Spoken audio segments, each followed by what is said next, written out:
हरे कृष्णा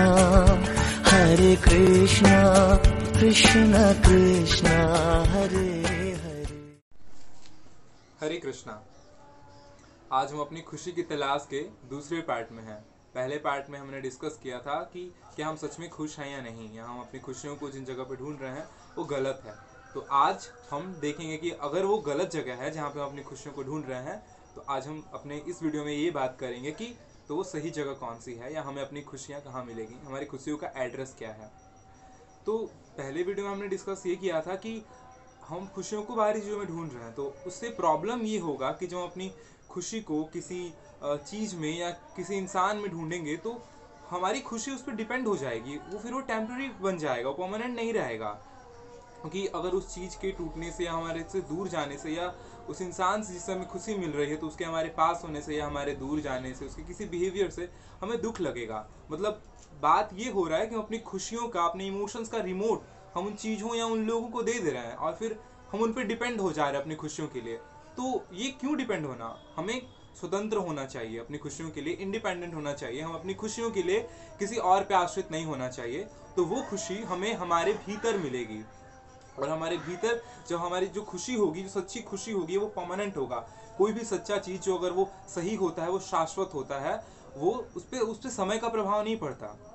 तो हमारी जो इटर्नल खुशी होगी, जो हमारी शाश्वत खुशी होगी, वो हमारे भीतर से आएगी और वो किसी पे आश्रित नहीं होगी। वो पूरी तरह से हमारे ऊपर होगी। हमारी खुशियों का रिमोट हमारे खुद के पास होगा, और हम जब चाहें, जैसे चाहें खुश हो पाएंगे, इंजॉय कर पाएंगे लाइफ को। तो हमें किसी और के कुछ करने से परेशानी नहीं होगी, किसी और के कुछ बोलने से हमें दुख नहीं होगा, या किसी चीज़ के हमसे दूर जाने से भी हमें दुख नहीं होगा। हम सच में खुश रह पाएंगे।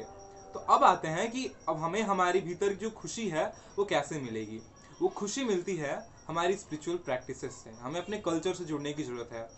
कोई किसी भी रिलीजन का हो, किसी भी धर्म का हो, किसी भी देश का हो, बस ज़रूरत इतनी है कि वो भले ही जिस देश का हो, जिस धर्म का हो, हिंदू हो, मुसलमान हो, क्रिश्चियन हो, सिख हो, हमें बस अपने रिलीजियस बुक्स को पढ़ने की ज़रूरत है। गीता को, बाइबल को, कुरान को, गुरु ग्रंथ साहब को।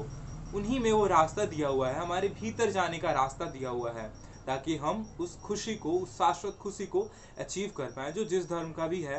प्लीज़, अगर आप खुश रहना चाहते हैं तो आपको अपने धर्म ग्रंथों को पढ़ने की आवश्यकता है।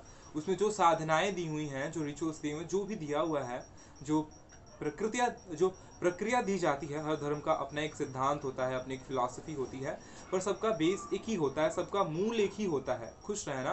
और उस खुशी को अचीव करने के अलग अलग तरीके होते हैं, अलग अलग लोगों की मानसिकता है। इसीलिए तो हमें अपने कल्चर से जुड़ने की ज़रूरत है, स्पिरिचुअलिटी को अपने लाइफ में जोड़ने की ज़रूरत है। यही वो रास्ता है जो हमें हमारे भीतर तक लेके जाएगा और खुशी को ढूंढने में सहायक होगा। और बिलीव मी, अगर वो खुशी में मिल जाती है तो फिर हम हमेशा खुश रह पाएंगे, हम किसी पर डिपेंड नहीं होंगे। सुनने में कितना अच्छा लगता है ना, कि हम हर वक्त खुश रह पाएंगे, किसी पर डिपेंड नहीं रहेंगे हम। तो चलिए हम अपनी खुशी को ढूंढते हैं। हम स्कूल कॉलेज में जाते हैं ना चाहते हुए, हमें कितनी मोटी मोटी बोरिंग किताबें पढ़नी पड़ती हैं, इसीलिए ना, ताकि हम अपने फ्यूचर को सिक्योर कर सकें, अपने नीड्स को पूरा कर सकें, अल्टीमेटली हम खुश रह सकें। जब हम उस थोड़ी सी खुशी के लिए, उस टेम्प्रेरी खुशी के लिए इतने बुक्स पढ़ सकते हैं, इतना कुछ कर सकते हैं, ना चाहते हुए सुबह उठ के कॉलेज जाना पड़ता है, स्कूल जाना पड़ता है, ऑफिस जाना पड़ता है, पर हम जाते हैं उस टेम्प्रेरी खुशी के लिए। तो आइए आज से हम अपने उस परमानेंट खुशी, उस शाश्वत खुशी के लिए कुछ करते हैं। भगवत गीता पढ़ते हैं, भगवान के पवित्र नामों का जप करते हैं, तो हम सही मामले में खुश रह पाएंगे और हमेशा के लिए हमें वो परमानेंट खुशी मिल जाएगी। जो हमें मिलेगी ना, हम दूसरों को भी वो खुशी बांट पाएंगे, क्योंकि सच्ची चीज़ें बांटी जा सकती हैं और जो कभी ख़त्म नहीं होता। आपको पानी और ग्लास का एग्जाम्पल देके मैं समझाता हूँ। अगर कोई ग्लास खाली है, अगर वो ग्लास चाहे कि मैं सबको भिगाऊंगा, मैं सबको खुशी से भिगाऊंगा, अगर पानी से भिगाऊंगा वो ग्लास चाहे, पर वो खुद खाली है, तो क्या वो ऐसा कभी कर पाएगा? वो कभी नहीं कर पाएगा, वो तो खुद ही खाली है।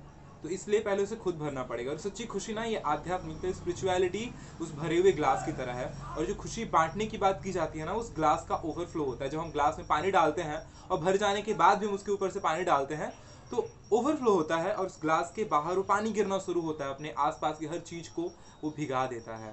पर खाली ग्लास ऐसा नहीं कर सकता। अगर हम खुद खुश रहना चाहते हैं और सबको खुश करना चाहते हैं, तो हमें उस ग्लास की तरह बनना पड़ेगा, उस सच्ची खुशी को पाना होगा, और वो खुशी हमें स्पिरिचुअलिटी से ही मिलेगी।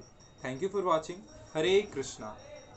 अगर आपको हमारे ये वीडियो अच्छा लगा तो हमारे वीडियो को लाइक कीजिए। अगर आप हमसे अपने थॉट्स शेयर करना चाहते हैं तो आप कमेंट कर सकते हैं। अपने फ्रेंड्स के साथ हमारे वीडियो को शेयर कीजिए, हमारे चैनल को सब्सक्राइब कीजिए और आने वाले बेल आइकन को भी प्रेस कर दीजिएगा ताकि हमारे आगे आने वाले वीडियोज़ के नोटिफिकेशंस आप सबको मिलते रहें। Thank you for watching. Hare Krishna.